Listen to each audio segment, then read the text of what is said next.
Hello, Cancer! Welcome dito sa kabuuan ng December reading mo. So, titingnan natin ano ba itong mga posibleng paparating sa iyo, no? Itong kabuuan ng December. Cancer, kung bago ka dito at gusto mo yung mga ganitong readings, don't forget to subscribe sa aking YouTube. Palike and follow na rin yung aking Facebook, Instagram, and TikTok. Send lang kayo ng private message sa aking Facebook page kung gusto nyo mag-inquire or mag-book ng personal reading. So, take note, Cancer. Hindi ako nag-entertain ng mga comment lang. So, kayo mag-comment dito at saka sa FB.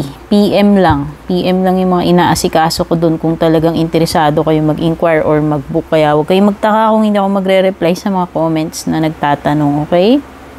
Kasi many times ko nang sinasabi. And Cancer, just a reminder, hindi ito personal reading mo. For sure, hindi ito magre-resonate lahat-lahat sa iyo. No? Or hindi rin magre-resonate sa lahat ng nanonood. So, kunin nyo lang aning tumutugma para sa inyo. Gawin nyo lamang gabay ito. Ito ay mga card readings lamang. Walang guarantee na ito ay totoo or magkakatotoo. Okay? Be reminded. So, ano muna yung overall energy ng December mo? Cancer. Ay, wait, Cancer, before I forget, kuha ka ng pen and paper. Bibigay ko yung lucky numbers, lucky day mo. Hindi ko na ito uulitin. So, kung mabagal ka, pwede mo namang i-pause kada sulat. Pwede mo ring i-rewind kung may malagpasan ka. Cancer, lucky day mo is Sunday. Ang lucky numbers mo, 15, 54, 31, 7, 48, at saka 23. Ayan. O, ayan ha. Mga mahilig sa mga lucky day, lucky numbers. Okay. Pero syempre, yung ikakaswerte ng buhay mo is depende yan sa iyong mga ginagawa. Kapag asa ka lang ng asa sa mga lucky pero wala ka namang ginagawa, wala ring epekto yun. Okay? Reminder. Ano muna yung overall energy ng December ninyo, Cancer?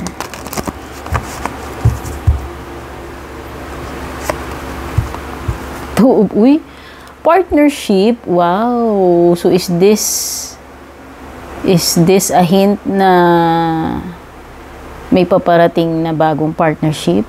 No? Is it romantic? Is it business? Hindi ko alam, pero parang nangangamoy partnership. No?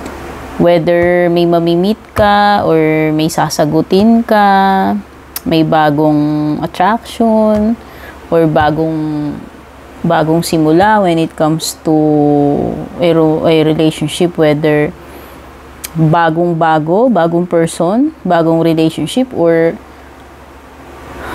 same person, dating person, pero rekindling, no? So, depende. What will be the challenge naman? Ano ba yung magiging challenge ng December ninyo? You have 3. Okay. So, this is something about a breakup. Separation. Okay. Kaya pala this is the focus. Kasi ito ay, parting of way, separation, hiwalayan, ending ng samahan, whether ito ay romantic, business, or hindi. No? So, ayan. May kinalaman ito sa pagiging heartbroken, paghihiwalayan. Okay? Yan yung challenge para sa iyo. Siguro, para sa iyo siguro, mahirap tanggapin, masakit, no? Yun yung challenge. Paano mo haharapin itong masakit na breakup na ite? Paano mo tatanggapin? No? Ayan. Yan yung challenge para. Paano mo makakayanan? Oh.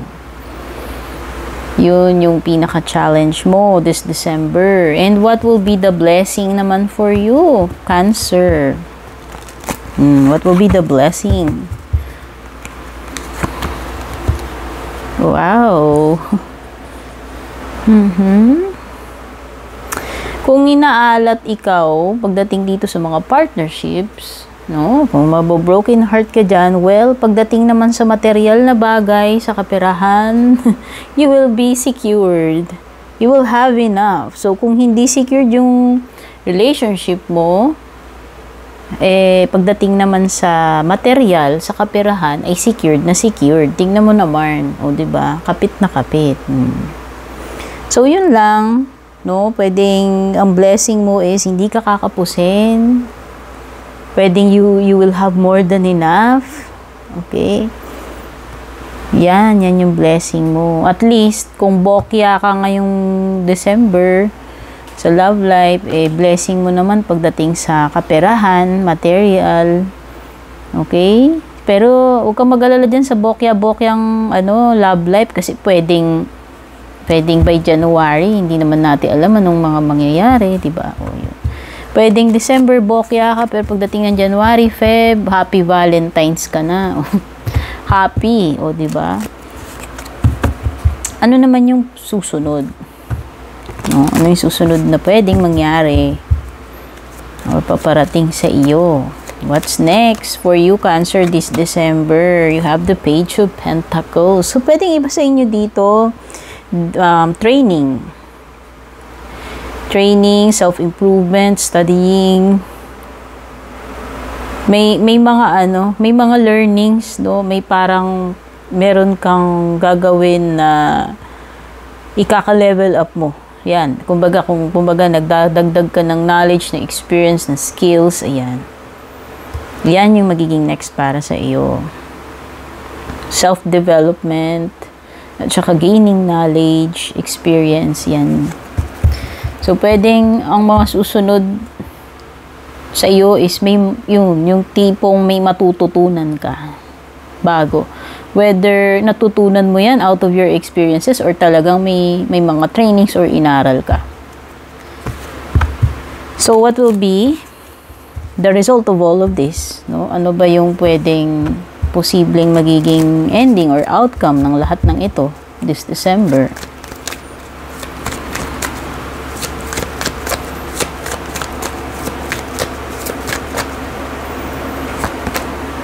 The Ten of Wands. Okay, so pwedeng you are carrying more than enough. Pwedeng inaako mo sobra-sobra doon sa kaya mong load. Whether kung ano man itong mga bagay na pinapasan mo o inaako mo. So there is a feeling here ng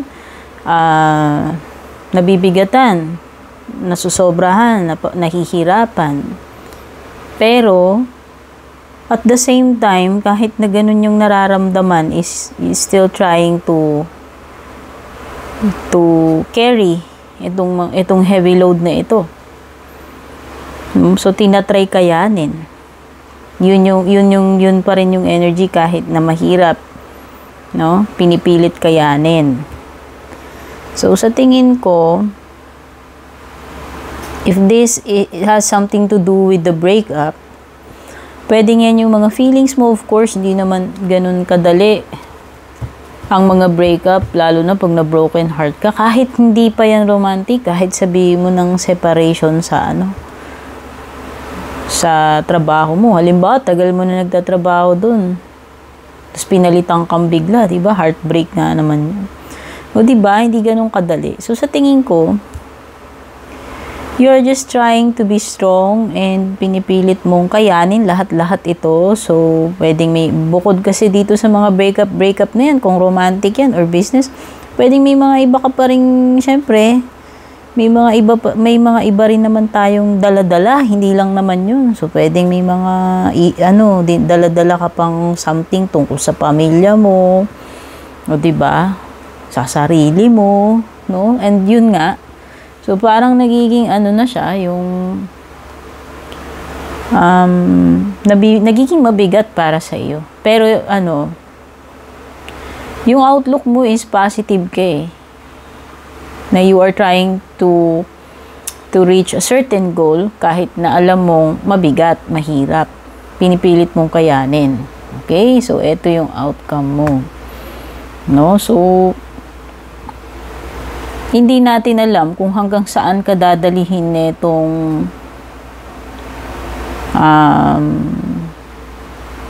ano ba tawag doon, yung pagiging matyaga, matiisin dito sa nabibigatan ka na. Pero alam natin na kapag na kahit gaano kabigat yung load mo, pag mas malaki yung faith mo na hindi ka magi-give up, mas ano yun, feeling ko powerful yun, no? Kasi minsan kahit, di ba, kumbaga parang ipupush mo yung sarili mo sa limits eh. Pero dahil nga you are dedicated doon sa sa gusto mong mangyari, persistent ka, syempre kahit nahihirapan ka, hindi ka basta-basta aatras or mag-give up. Yun naman ang importante doon. So malaki pa rin yung chances mo dyan, no, na ma-reach mo yung goal mo o yung ma-reach mo yung destination, no? Yan. So tingnan naman natin ano pa yung mga posibleng paparating sa'yo by week. First week, second week, third week, and fourth week ng December. Oy, first week, may katrayduran ka agad. Ano ba yan? Sagwa. Oh, someone working against you behind your back. Oh, may patalikod. May patalikod kung bumanat dyan sa iyo. O, diba? May ginagawa habang nakatalikod ka. Second week, problem. Okay. So, this is a warning na tungkol sa isang problem na in the near future na. So, December patapos na yung patapos na yung November. So, December, pwedeng malapit na to. Wina-warn ka, dito yan nakalagay. So, nakaturong siya dito about money. O either yung money yan or itong breakup, no? Yung tinuturo niya. Wina-warn ka na niya dun. And third week, nababasa mo ba yan, Cancer? Reconciliation, no? May pagbabati. So, kung sino man itong mga magbabati dito. Okay, malay mo, nakipag-break, tapos magbabati. Ang gulo no? Ang gulo ng utak ninyo, di ba? Break, tapos magbabalikan. Hindi ko alam, hindi ako sure. Pero meron kasi ditong by third week ng December, magkakaayos. O, di ba? Or at least, nagpaplanong mag-ayos, no? Kung sino man yung mga yan na pwedeng magkaayos.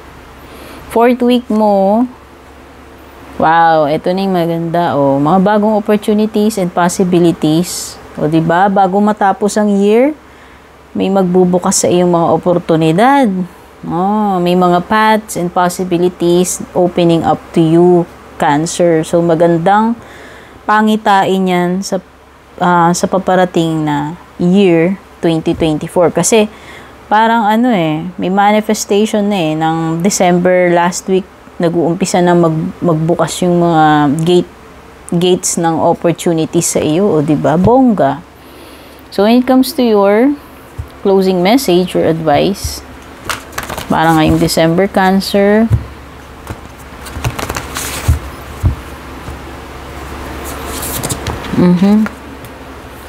watching clouds, lie back, rest, and relax. Okay, so this is an indication ng time out. No, ibig sabihin, feel ko rito is, wag mo munang i-force yung mga bagay-bagay.